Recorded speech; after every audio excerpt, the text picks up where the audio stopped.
everyone, today is going to be my May favourites video. It's been a while since I've sat down and done a proper sit down video because, as you guys know, I've been doing 2 vlogs a week this month and I hope you guys have been enjoying them. Thank you for watching and for all your comments as always. Before I start, I'm going to tell you what I'm wearing on my lips and my eyes because I always get questions and then I always forget by the time it comes to editing, so I've got them here with me. On my lips is MAC Plumful, which is one of my favourite luster lipsticks from MAC.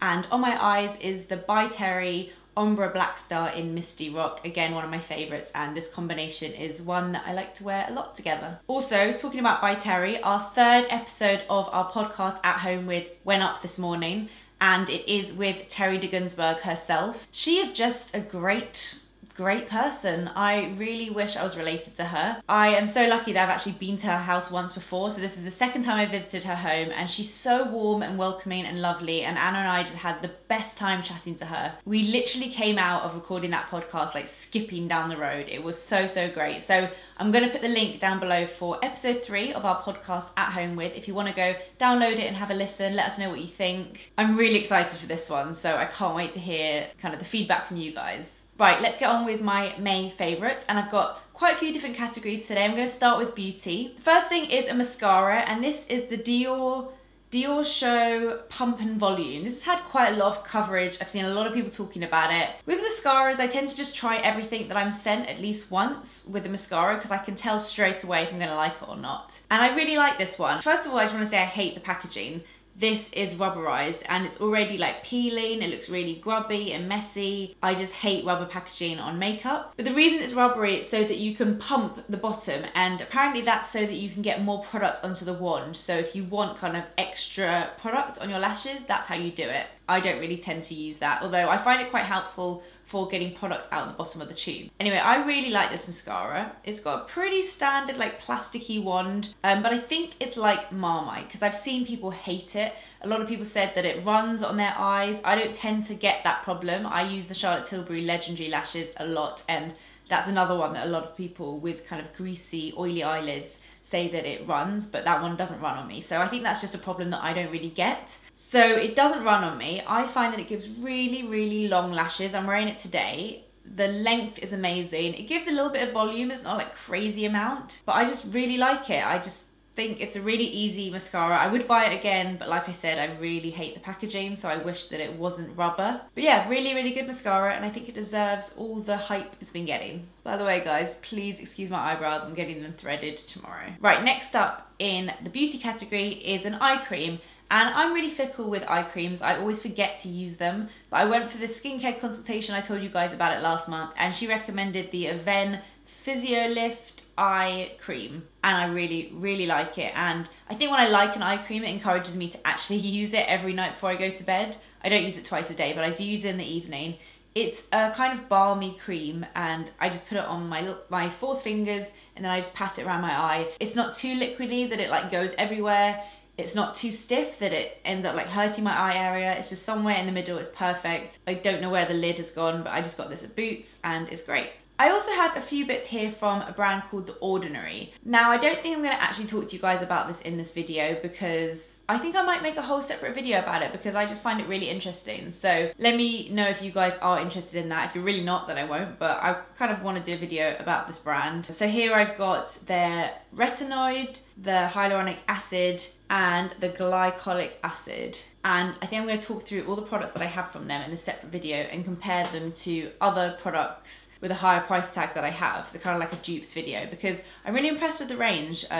Basically, spoiler is I love it. Okay, let's talk about life stuff. And as I was just talking about our podcast, I'm sure you guys know all about it by now, but I just wanted to quickly talk about how much I'm enjoying doing it. It's a completely different process to anything else I've ever done. I'm so used to doing videos and Twitter and Instagram and all the other things I do, and this is a brand new platform and we're using completely different skills. You know, we're not professional interviewers, we're just kind of winging it and taking your feedback and just enjoying chatting to people. But something I've found whilst doing the podcast is that it's really fulfilling. It's so nice to be able to get out the house and create something, and it's really rewarding. Like seeing it in the charts is something kind of tangible, and it's just making me like a happier person. I'm really enjoying working on this project, and I know that other things that maybe I'm not doing as well anymore, but for me, I've just got to the point where I need to focus on things that make me happy, and the podcast is really making me happy. And I love it, and I can't wait to record more. It's so nice to spend more time with Anna. As always, let us know if you have any suggestions of other people you'd like us to have on the podcast. And yeah, that is my update on that. I'm also talking about like platforms that I'm loving, because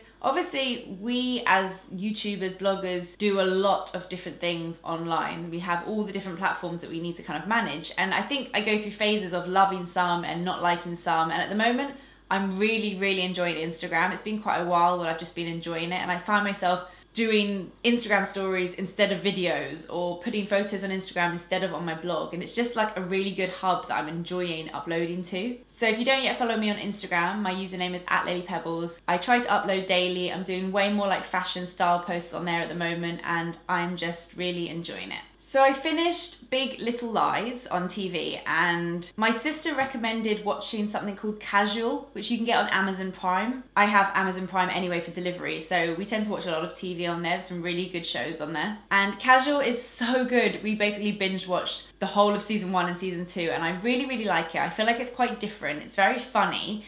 It's based around a bit of a dysfunctional family. It's a mum and her daughter. She gets divorced and moves in with her brother. So it's like an uncle, daughter, mum. And they're all a bit messed up from their upbringing, and it's very much about relationships and friendships, and it's so good. I just really enjoyed it. I'm so sad that it's over, but I hope season 3 starts soon. So that would be my TV recommendation of the month. Definitely watch it. I think it's such a good one. Okay, for style favorites this month, I've just been loving denim. I've been adding some new pieces of denim into my wardrobe. The first thing are these dungarees, which I've shared on my Instagram. I never thought I'd be able to find a pair of dungarees that actually suited me, because when I was younger, I used to wear them really baggy, but that just looks awful now. But I didn't realize that dungarees now are kind of, they fit differently. They're kind of like skinny jeans, but just with the dungaree part at the top, and they're so much easier to wear. This pair that I have here are from Hush, and I've really been enjoying stuff from Hush recently. It's an online retailer, and they just have such nice bits. My mum used to always shop at Hush, and it was such a mum brand. Either I've just got older or the brand's got a little bit younger, I don't know, but I really like their stuff. I got the dungarees in a size 10, and I'll put a little picture on the screen for you. I really like them. Really good for summer. I also bought these jeans from Topshop. They're the Dree jeans. That's really hard to say, Dree. What a silly name for jeans. They're kind of high-waisted, but not too high-waisted. They're cropped, and they have this fraying on the bottom. I think they're a bit of a Marmite product as well. A lot of people hate them. I really like them. I saw Carrie from Wish Wish Wish wearing them ages ago, and I just haven't stopped thinking about them since, so I had to pick some up for myself. And I really like it. Add something a little bit different. I've got so many like plain skinny jeans. And then I also got some jeans from Urban Outfitters. Now, I've been wanting mum jeans for so long, but I can never get them on. I'm usually like a 28 in jeans, and whenever I try mum jeans, because they're so high-waisted, the waist is quite small, but if you have any hips, like I've got quite big hips, I think, I can never ever get them past my hips. And in the change room, it's always like slightly depressing that I can't get my jeans on. But I finally found some on Urban Outfitters, because they do half sizes, so they do 29. So I basically went up half a size so I could get them past my hips, but then they actually fit all right on my waist, because I actually think I probably am a 29.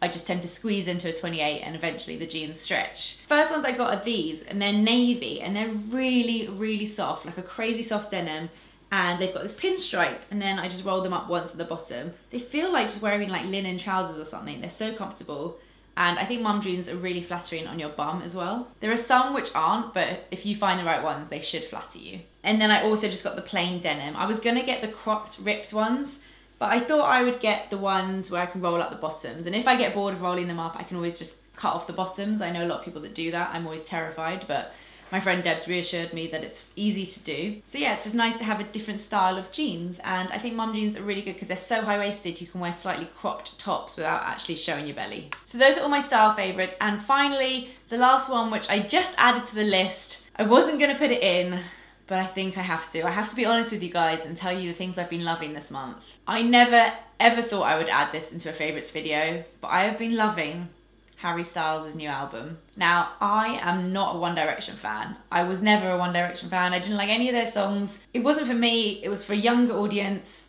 I'm like choking over this section of the video. I was never a One Direction fan, not into it at all. Wasn't even a Harry Styles fan when he was in that One Direction. but when there's a new album out and it's one of interest, I like to kind of take a listen and see what's going on. So I've been listening to his new album and I really, really like it. My personal music taste is very influenced by like American music in the 70s, Eagles, James Taylor, Beach Boys, that kind of thing. And I feel like his album is very influenced by that era. There's a lot of Beatles influence in there, lots of Bowie influence in there, especially his single. Maybe like a little bit of Eagles in there as well. It's quite like 70s old rock kind of vibe to it, and it's just so different to what I imagined him bringing out. And he wrote all the songs, or at least co-wrote all the songs, so I'm really impressed. I think it's a great album, and if you think like I'm not a One Direction fan, I'm not a Harry Styles fan, just give it a listen because you might be surprised. My favourite songs on the album are Meet Me in the Hallway, Two Ghosts, Sweet Creature, and Ever Since New York. I think they're great. I can't stop listening to it. Even Rich is into it. So yeah, Harry Styles has won me over. So those are all my favourites from this month. Please don't forget to check out our podcast, which went up this morning, episode 3 with Terry de Gunzburg. She is such a babe. And I will have another vlog up for you guys on Sunday. Hope you all have a great bank holiday weekend. If you're in the UK, it's meant to be really sunny. I can't wait. And yeah, I think that's all. Don't forget to subscribe and check out my last video if you would like to. I'll see you guys in the next one. Bye.